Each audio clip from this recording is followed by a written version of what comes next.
दोस्तों हर किसी की चाहत होती है कि वो एक ऐसी नौकरी करे जिसमें अच्छे पैसे मिलें और अच्छे पैसे के साथ-साथ तरक्की भी हो। लेकिन कभी-कभी योग्यता होने के बावजूद नौकरी मिलने में परेशानी हो। आप सभी को पता होगा कि भारत जनसंख्या के मामले में विश्व में सबसे आगे है, जिसमें सबको सरकारी नौकरी मिल पाना मुश्किल है। दिन पर दिन कॉम्पिटिशन बढ़ता ही जा रहा है। अब तो प्राइवेट कंपनीज़ में भी जॉब पाना आसान नहीं है। हाँ, अगर आपके पास कोई डिग्री, डिप्लोमा के साथ-साथ कोई प्रेज़ेंट टाइम के हिसाब से कोई स्किल भी है, तो फ्रेशर्स को भी प्राइवेट सेक्टर में जॉब आसानी से मिल जाती है। अगर तुम प्राइवेट सेक्टर में नौकरी ढूँढ रहे हो, तो सबसे पहले अपना रिज़्यूमे यानी बायोडाटा अपडेट कर लो। अपना लेटेस्ट एक्सपीरियंस ज़रूर ऐड कर देना।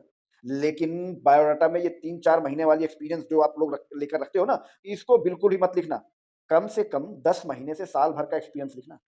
दोस्त बहुत काम की चीज़ बता रहा हूँ, आज तक तुमको तुम्हारे इंस्टीट्यूशन ने, कॉलेजेस ने, जहाँ से तुमने डिग्री डिप्लोमा लिया है, किसी ने तुमको नहीं बताया होगा, इसलिए ध्यान से सुन लेना एक-एक बात। अब सुनो दूसरी बात, तुम जो इधर-उधर अप्लाई करते रहते हो ना और तुमको कहीं से भी इंटरव्यू के लिए भी नहीं बुलाया जाता, जानते हो क्यों? क्योंकि तुम गलत ट्रैक पे कोशिश कर रहे हो। तुम अपनी फ़ील्ड से हटकर दूसरे फ़ील्ड में जॉब ढूँढ रहे हो भाई। तुम मेहनत तो कर रहे हो, लेकिन गलत डायरेक्शन में मेहनत कर रहे हो। अगर तुम अपनी फ़ील्ड्स में जॉब ढूँढोगे, तो तुमको जॉब आसानी से और जल्दी मिल जाएगी। और हाँ, एक बात और, जो फ्रेशर हैं, जो अपनी लाइफ़ की पहली जॉब ढूँढ रहे हैं, उनको बता दूँ कि आपको सबसे पहले प्राइवेट सेक्टर में एंट्री करनी होती है। इसके लिए मतलब जो भी जॉब जितनी भी सैलरी में मिल रही हो, फटाफट पहले जॉइन कर लिया करो। सैलरी मत देखा करो कम है कि ज़्यादा। क्योंकि जो आजकल के फ्रेशर हैं ना, वो सिर्फ़ सैलरी देखकर अप्लाई करते हैं। तो भाई एक बात जान लो, प्राइवेट सेक्टर में जॉब और सैलरी तुम्हारे मनपसंद कभी नहीं मिलेगी। ये प्राइवेट सेक्टर की सबसे बड़ी सच्चाई है। नहीं यकीन आता ना, तो किसी प्राइवेट सेक्टर में कोई बंदा काम करता हो, उससे एक बार पूछ लेना। भाई मैं आपको सिर्फ़ ये बता रहा हूँ कि सबसे पहले प्राइवेट सेक्टर में एंट्री कर लो। 10 महीने, साल भर जॉब कर लो, फिर मौका मिलते ही स्विच कर लेना। लेकिन तुम चाहते हो कि मुझे पहले ही दिन से हाई पेइंग सैलरी जॉब मिल जाए, तो भाई ये थोड़ा नहीं, ज़्यादा मुश्किल है। क्योंकि तुमको इंस्टीट्यूशन में, कॉलेजेस में प्लेसमेंट के नाम पर जो लॉलीपॉप दिखाया गया है ना, हकीकत उससे बहुत अलग है। खैर इस बारे में फिर कभी बात करेंगे। अब आते हैं अपने नेक्स्ट पॉइंट पर। अगर तुमको जल्दी जॉब चाहिए, तो दबा के इंटरव्यू दो, कम से कम 1 इंटरव्यू रोज़। और अब ये सुन लो कि इंटरव्यू की इन्फॉर्मेशन कहाँ से मिलेगी? तो सुनो, तुमको जिस कंपनी में जॉब करनी हो, तो तुम उस कंपनी की वेबसाइट पर जाओ और करियर वाले ऑप्शन में जाकर देखो, तो तुमको उस कंपनी में सारे पोज़ीशंस की जॉब की इन्फॉर्मेशन मिल जाएगी। जो भी प्रोफ़ाइल आपकी प्रोफ़ाइल से मैच करती हो, उस प्रोफ़ाइल में सीधे अप्लाई कर दो और सीधा चले जाओ वहाँ इंटरव्यू देने के लिए। मतलब जहाँ से भी आपको जेन्युइन जॉब की इंटरव्यू की इन्फॉर्मेशन मिले, वहाँ तुरंत इंटरव्यू दो जाके। ये मत देखो कि नौकरी पक्का मिल जाए तो मैं इंटरव्यू के लिए जाऊँ। क्योंकि बहुत सारे लोग हैं ना, वो चाहते हैं कि फ़ोन पर ही सब कुछ कन्फर्म हो जाए। मेरी नौकरी फ़ोन पर ही कन्फर्म हो जाए, उसके बाद मैं जाऊँ वहाँ पर सीधा जॉइन करने के लिए। तो भाई साहब अगर आपको प्राइवेट सेक्टर में नौकरी करनी है ना, तो घर से बाहर निकलना पड़ेगा, धक्के खाने पड़ेंगे, इंटरव्यू देना पड़ेगा, रिजेक्शन सुननी पड़ेगी। कोई कंपनी तुमको नहीं बुलाएगी कि आओ साहब हमारे यहाँ जाकर जॉब कर लो। नहीं, बहुतों को लगता है कि मैंने डिग्री, डिप्लोमा ले लिया, बहुत बड़ा तीर मार दिया, अब किसी कंपनी को ज़रूरत होगी तो खुद मुझको बुला लेगी। तो भाई साहब एक बात जान लो कि तुम बहुत बड़ी गलतफ़हमी के शिकार हो। जितनी जल्दी इस गलतफ़हमी से बाहर आ जाओगे, उतना ही तुम्हारे लिए बेहतर होगा। नहीं तो बेटा ज़िंदगी भर ऐसे ही बैठे रहोगे। दूसरी बात, अपने रिज़्यूम को हर जेन्युइन जॉब पोर्टल पर अपडेट कर दो। हर जेन्युइन प्लेसमेंट एजेंसी में रजिस्टर्ड कर दो।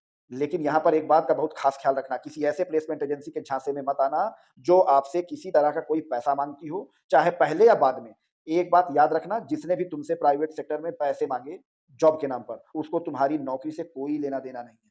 उसको बस तुम्हारी जेब से पैसा निकालना है बस। और आजकल इस मामले में ना ऑनलाइन बहुत-बहुत सारे फ्रॉड हो रहे हैं, सब कुछ आपको पता है। और इस तरह के प्लेसमेंट ऑफिस हर छोटे-बड़े शहरों में कुकुरमुत्ते की तरह तुमको मिल जाएँगे। बस इनसे सावधान रहना। इनको पहचानने का सबसे आसान तरीका यही है कि जो आपसे पैसे माँगे उसे इग्नोर करो।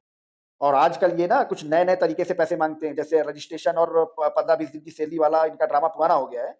अब ये तुमको ट्रेनिंग के नाम पर पैसे माँगेंगे, जॉइनिंग वेरिफिकेशन के नाम पर पैसे माँगेंगे, सिक्योरिटी के नाम पे पैसे माँगते हैं। ठीक है ना? इस तरह के मोटा पैसा लेकर तुमको बेवकूफ़ बनाते हैं। एक बात अच्छी तरह जान लो, कोई कंपनी जॉब करने के लिए आपसे किसी तरह का कोई पैसा नहीं लेती है। और अब मैं जो आपको बताने जा रहा हूँ, बहुत ध्यान से सुनना। ये बात आज तक आपको किसी ने नहीं बताई होगी, 100% गारंटी है मेरी। अगर तुमको इस तरह के फर्जी फ्रॉड से बचना है ना, तो हमेशा 2 तरह के बायोडाटा बना के रखना। दोनों बायोडाटा सेम ही होंगे, बस एक अंतर रखना, एक रिज़्यूम में अपना कॉन्टैक्ट नंबर मत लिखना और दूसरे में अपना कॉन्टैक्ट नंबर ज़रूर डालना। वो इसलिए कि जब तुम ऑनलाइन किसी भी पोर्टल में अपना रिज़्यूम डालो, तब उस पोर्टल में अपना वो रिज़्यूम डालना जिसमें तुम्हारा कॉन्टैक्ट नंबर ना हो। ठीक है? और जब तुम किसी कंपनी में डायरेक्ट अप्लाई करो, तब वहाँ पर अपना कॉन्टैक्ट नंबर वाला रिज़्यूम ज़रूर डालो। ऐसा करने से तुम्हारे साथ 99% की गारंटी लेता हूँ कि फ्रॉड नहीं होगा और तुमको जॉब जल्दी मिल जाएगी। और आज के टाइम में सबके पास मेल आईडी होता है यार, को मेल आईडी अपने रिज़्यूम में ज़रूर डालना, ठीक है? मैंने आपको जेन्युइन जॉब पाने के तरीके बताए हैं और जेन्युइन जॉब की इन्फॉर्मेशन के लिए ये जॉबटॉक का ये प्लेटफ़ॉर्म है ही, जिसमें आप ये वीडियो देख रहे हैं। इस प्लेटफ़ॉर्म में आपको ऑफ़िस बॉय से लेकर कंपनी के सीईओ तक की जॉब इंटरव्यू की जेन्युइन इन्फॉर्मेशन मिलती है। वो भी कॉन्टैक्ट नंबर के साथ। हम कोई आपको अप्लाई लिंक नहीं प्रोवाइड करते। हम आपको प्रोवाइड करते हैं कंपनी के ऑथराइज्ड पर्सन का डायरेक्ट कॉन्टैक्ट नंबर। ना किसी को पैसे देने हैं और ना ही किसी से जॉब की भीख माँगनी। बस इंटरव्यू देना है। इंटरव्यू देना ही पड़ेगा क्योंकि प्राइवेट सेक्टर है भाई, इंटरव्यू तो देना ही पड़ेगा।